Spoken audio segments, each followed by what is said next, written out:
What is up, everybody, and welcome back to youtube.com/DyllonKG. Today, we are discussing the always changing flashlight and how to put them to use.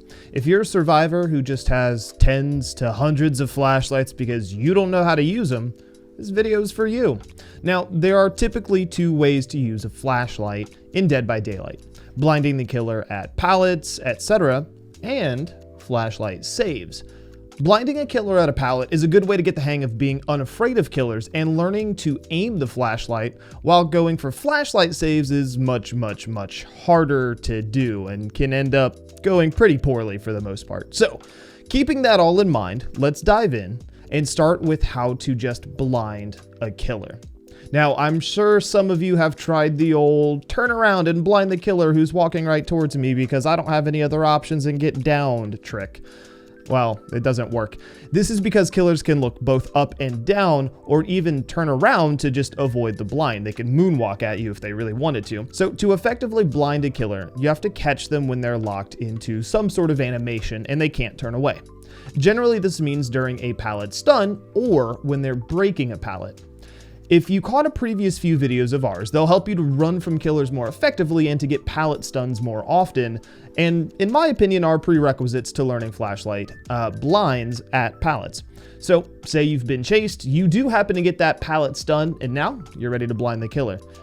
Now, first off, most of the blind takes part long before you click that flashlight button. You want to be sure that you have a good distance between you and the killer. Being really close makes it so you have to aim far more precisely, and that's not an environment that you want to learn in. So a good rule of thumb is to be at the edge of the killer's red stain or further. Now, generally, if you get pallet stuns and are practicing at pallets, having a pallet between you and the killer is fine. That actually works really well. The second piece here is that you want to line the killer up in the center of your screen. The flashlight beam kind of ends up being right around the middle of the screen once you click the button. So preemptively lining the killer up, again, helps you aim better and helps you aim faster. Now, because your survivor is always usually about center of screen, what I actually used to do to learn is I would hide the killer behind my survivor's head or body so I knew the killer was also center of screen. Because when you click the flashlight, the camera pans over and you'll see the beam starts off in the center of your screen as well, so it's just good to easily line that up. And of course, be sure that you have your camera tilted up just a little bit because you are going to be aiming at their head and not at like eye level or torso or something like that. So be sure you have your killer centered, whether that means that you have them behind your survivor or you find something else that works for you, and just have your camera tilted a little bit up before you hit that flashlight button. Once you get everything lined up, it's going to take a lot of time, a lot of muscle memory to learn that. But once you get it lined up, you're going to click the flashlight. All right. Now, in reality, you can aim anywhere from the chest to the chin to get a standard flashlight blind. The game is pretty forgiving when it comes to that. And as of patch 4.4.0, there is actually audio feedback when your blind is actively affecting the killer. It sounds a little bit like radio static or a torch or kind of both.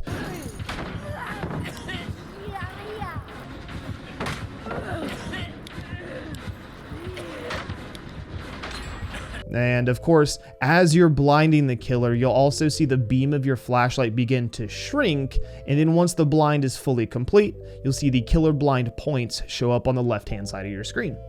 Now, it all seems pretty easy, I would imagine. It does take a lot of practice, and it just takes you not being afraid of the killer to be able to get this to happen. Again, do this at stuns or when people are breaking pallets is a good way to do it, and be able to get away with it, knowing that you have a little bit of a safety there, right? Of course. So that all being said, you do have to be intentional with your flashlight blinds. So here are a few do's and don'ts to using flashlights after pallets, okay? Because I know you're gonna find yourself in some trouble. So you can flashlight stun as a killer breaks the pallet, but remember that killers have ears and can hear footsteps, all right? The click of the flashlight, things like that. So don't be surprised if you get the blind as they break a pallet, if they just pick up the chase right after, all right? If they have a good headset, they'll be able to hear you and the direction that you ran off. So don't be surprised there. Now, it used to be that Spirit and Hag couldn't be blinded at pallets, but I do want to let you know that they now can be blinded while they're breaking pallets. It used to be that their FOV was pointing too far down, but that has since been corrected, and so you can flashlight blind Spirit and Hag while they're breaking pallets. Remember that if your flashlight's stunning at a pallet, get in the habit of pulling out the flashlight and doing the blind, but holding the S key or holding backwards so that you're backing away from the pallet as you get the blind. The reason for this is because normally you would, throw a pallet and run away. And if you throw a pallet and stand there and blind, you're actually losing distance, right? So at least if you're blinding and backing away, you're getting the ability to get some distance on the killer, right? And continue looping them to other areas. So that's something I do quite often. It's definitely worth considering and learning to do over time, all right? Now remember that killers can run the perk Lightborn, which makes them impervious to flashlight, blinds of any sort. So just keep that in mind. If you can't get the blind and you're standing right in front of them doing everything right, they might have this perk. I don't see it often, but that doesn't mean somebody won't run it. All right. Now, once you feel you have a strong handle on getting the normal blinds here, you may be ready to practice flashlight saves. Remember, flashlight saves are an advanced tactic, and it's going to take a lot of practice for these, okay? Flashlight saves are hard to get, and they require quick thinking, positional awareness, and awareness of your team, all right? I really recommend practicing these in a survive with friends or even a kill your friends lobby if you can, all right? Now, to start learning a flashlight save, of course, somebody has to be down. I personally run the perks Empathy or Bond to track where survivors are on my squad. I usually do Empathy because it is a larger range, but Bond does help if the killer can insta-down, like Leatherface, for instance, all right? So anyway, these two perks will help you know when somebody is about to go down or when they're being chased, what's going on, etc. Now, when the killer downs someone, please be patient here, all right? They do have to wipe off their blade or their weapon before they pick up the survivor. So wait, don't just hop out and reveal yourself, all right? This is the tricky part, and it's all about timing, all right? The killer pickup animation takes about 3 seconds from start to finish for the killer to complete. If you flashlight blind the killer before their pickup animation is over, they'll be blind, but they won't drop the survivor. The idea here is to start the flashlight blind before the pickup animation is over, but to actually complete the blind nearly immediately after the animation ends. Now, a good way for you, the survivor, to memorize this timing is to obviously just watch the killer animation and to understand kind of when you need to go, all right? The killer pickup animation has, in my opinion, 2 parts.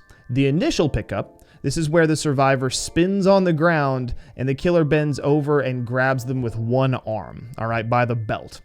Part 2 is hoisting the survivor. They take and kind of toss the survivor up and they wrap their arm under their survivor, propping their arm up with like their knee kind of.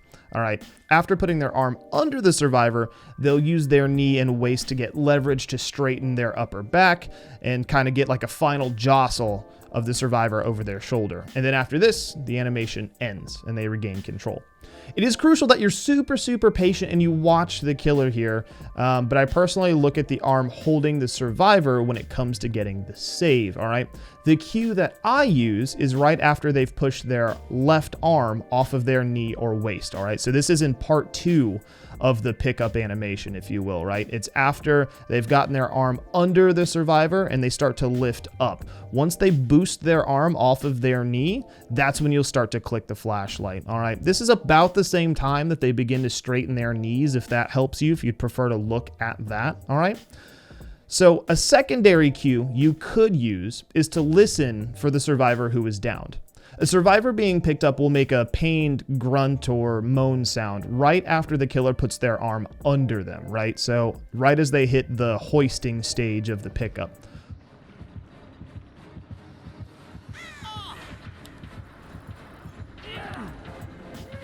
Once you hear this kind of pained sound, wait about 1 second and then start your blind. Sometimes I kind of talk to myself to be sure I get it, or I recite this in my head. Okay, so pick up, grunt, click. Now remember, there's part 1 and part 2 of the killer's pickup. Part 1 is just, getting them off the ground, and then part 2 is actually hoisting them up onto their arm and standing up, all right? Now, during part 2, you still may go a little bit early. If you genuinely feel you've gone a little bit early and you've turned your flashlight on a little bit too soon, you can just turn it off and turn it back on really fast. Just like let your finger off the button and then hit it again, sort of staggering it or quickly clicking it. And that'll sort of correct your timing a little bit. Just gives you a little bit of a buffer, and it yeah, and that's how you'll kind of correct that a lot of the time. That's not something I ever learned. I just have the precise timing, but some people really prefer that and are very good at it. I think it messes me up, but that's personal, of course. The one thing that's also really important to remember about the killer is that you really have to be able to see both of their eyes to get a flashlight blind. If you can only see one of their eyes, the blind generally isn't going to pop off. This is a rough rule, but this is generally kind of how I live, all right? You might be able to get some weird angles and some wacky angles, but even if you're off to one side of the killer, you'll be able to see one of their eyes and a little bit of the other eye. So you will need to be able to see both eyes generally to get a flashlight save. That's a good rule of thumb in terms of where you need to be positioned.